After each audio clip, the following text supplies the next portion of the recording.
Hi friends, അപ്പോൾ നമ്മളിന്ന് ഈസ്റ്ററിൻ്റെ അന്ന് പള്ളിയിൽ പോകുന്ന ഒരു ചെറിയൊരു വ്ളോഗാണ് കേട്ടോ. അപ്പോൾ ഞാനും ഇവാനിയും പാതിര കുർബാനയ്ക്ക് പോകാൻ വേണ്ടി റെഡി ആയി. അപ്പോൾ നമ്മളങ്ങനെ കാറിൽ കയറി പള്ളിയിലോട്ട് പോവുകയാണ്. അപ്പോൾ 11:30-ക്കായിരുന്നു കുർബാന. അപ്പോൾ നിങ്ങളെല്ലാവരും ഈസ്റ്റർ ആഘോഷിച്ചില്ലേ? അപ്പോൾ നമ്മുടെ ചാനൽ ആദ്യമായിട്ട് കാണുന്നൊരു സബ്സ്ക്രൈബ് ചെയ്യാനും തൊട്ടടുത്തുള്ള ബെൽ ബട്ടണിൽ ഓൾ ഓപ്ഷൻ കൊടുക്കാനും മറക്കരുത് കേട്ടോ. അപ്പോഴാണ് ഞാനിടുന്ന നല്ല വീഡിയോസ് നിങ്ങൾക്ക് നോട്ടിഫിക്കേഷനായിട്ട് കിട്ടത്തുള്ളൂ. അപ്പോൾ ഞാനും ഇവാനിയും കൂടി അങ്ങനെ കാറിൽ പോകാൻ റെഡി ആയിട്ടുണ്ട്. അപ്പോൾ നമുക്ക് പള്ളിയിലോട്ട് പോകാം. ഇപ്പോൾ കുറച്ച് നമ്മുടെ ഫേസ്ബുക്കിലോട്ട് കുറച്ച് ശ്രദ്ധ കൂടുതൽ കൊടുക്കണ കാരണം കൊണ്ട് ആദ്യത്തെ വീഡിയോസും കാര്യങ്ങളൊക്കെ നമ്മുടെ ഫേസ്ബുക്കിലാണ് വരുന്നത്.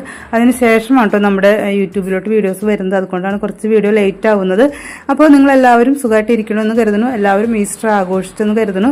അപ്പോൾ നമുക്ക് പള്ളിയിലെത്തിയിട്ട് ബാക്കി വീഡിയോകളും കാഴ്ചകളും കാണാം. ഇതുവരെ സപ്പോർട്ട് ചെയ്ത എല്ലാവരും ഇനിയും നമുക്ക് സപ്പോർട്ട് ചെയ്യാം. ഫേസ്ബുക്ക് പേജ് ഫോളോ ചെയ്യാത്തൊരു ധന്യ സോണി എന്ന് പറയുന്ന ഫേസ്ബുക്ക് പേജും കൂടി ഫോളോ ചെയ്യാൻ മറക്കരുത് കേട്ടോ. അപ്പോൾ അതിലിടുന്ന വീഡിയോസും വേറെയാണ്, നമ്മുടെ യൂട്യൂബിൽ വരുന്ന വീഡിയോസും വേറെയാണ്. അപ്പോൾ 2 ടൈപ്പ് വീഡിയോസിലാണ് നമ്മൾ അപ്ലോഡ് ചെയ്യുന്നത്. അപ്പോൾ രണ്ടും നിങ്ങൾക്ക് കാണാനും എൻജോയ് ചെയ്യാനും കൂടെ സാധിക്കുന്നതായിരിക്കും. അങ്ങനെ ഞാൻ ഇവാനിയും പള്ളിയിലൊക്കെ എത്തി. അപ്പോൾ ഒരു 10 മിനിറ്റ് നേരത്തെ നമ്മൾ എത്തി. അപ്പോൾ അങ്ങനെ കുർബാനയ്ക്ക് വേണ്ടി വെയിറ്റ് ചെയ്യാണ്. അപ്പോൾ ഈസ്റ്ററിൻ്റെ വീഡിയോകളും കാഴ്ചകളും കാണാം.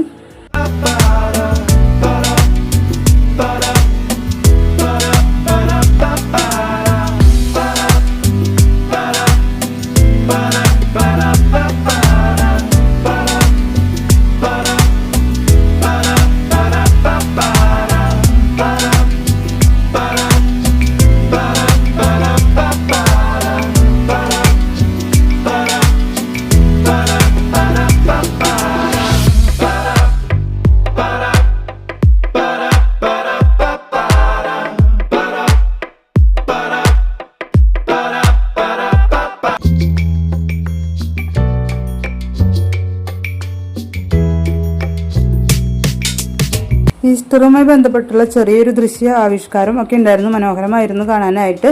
അപ്പോൾ അതെല്ലാം കണ്ട് കുർബാന എല്ലാം കഴിഞ്ഞ് പിന്നെ പള്ളിയിൽ തന്നെ നോമ്പ് വീടലുണ്ടായിരുന്നു. അപ്പോൾ അതൊക്കെ വാങ്ങിച്ച് കഴിച്ച് നമ്മൾ വീട്ടിലോട്ട് പോന്നു. ഉച്ചയ്ക്ക് ഭക്ഷണമൊക്കെ കഴിച്ചതിന് ശേഷം നമ്മൾ പിന്നെ നേരെ കൊടകരയിലോട്ട് പോന്നു കേട്ടോ. കൊടകര നമുക്ക് വൈകുന്നേരം ആയപ്പോൾ അവിടെ കൊടകര ഫസ്റ്റ് നടക്കുന്നുണ്ടായിരുന്നു. അപ്പോൾ ആ ഒരു എക്സ്പോ കാണാൻ വേണ്ടി നമ്മൾ പോയിരുന്നു. അപ്പോൾ ആ ഒരു എക്സ്പോയുടെ വീഡിയോ നമ്മൾ വേറെ അപ്ലോഡ് ചെയ്യുന്നതായിരിക്കും. അപ്പോൾ അതിൻ്റെ ചെറിയൊരു ഭാഗമാണ് ഇതിൽ ഉൾപ്പെടുത്തിയിട്ടുള്ളത്. അപ്പോൾ അവിടെ മത്സ്യകന്യകയും പിന്നെ ബേർഡ് ഷോയും ഒക്കെ ഉണ്ടായിരുന്നു. പിന്നെ അത്യാവശ്യം സ്റ്റാളുകളും കാര്യങ്ങളൊക്കെ ഉണ്ടായിരുന്നു. ഇത്രയുള്ള നമ്മുടെ ഇന്നത്തെ വീഡിയോ. ഇഷ്ടപ്പെട്ടെങ്കിൽ ലൈക്ക് ചെയ്യാനും കമൻറ്റ് ചെയ്യാനും ഷെയർ ചെയ്യാനും സബ്സ്ക്രൈബ് ചെയ്യാനും മറക്കരുത്. Okay, by, thank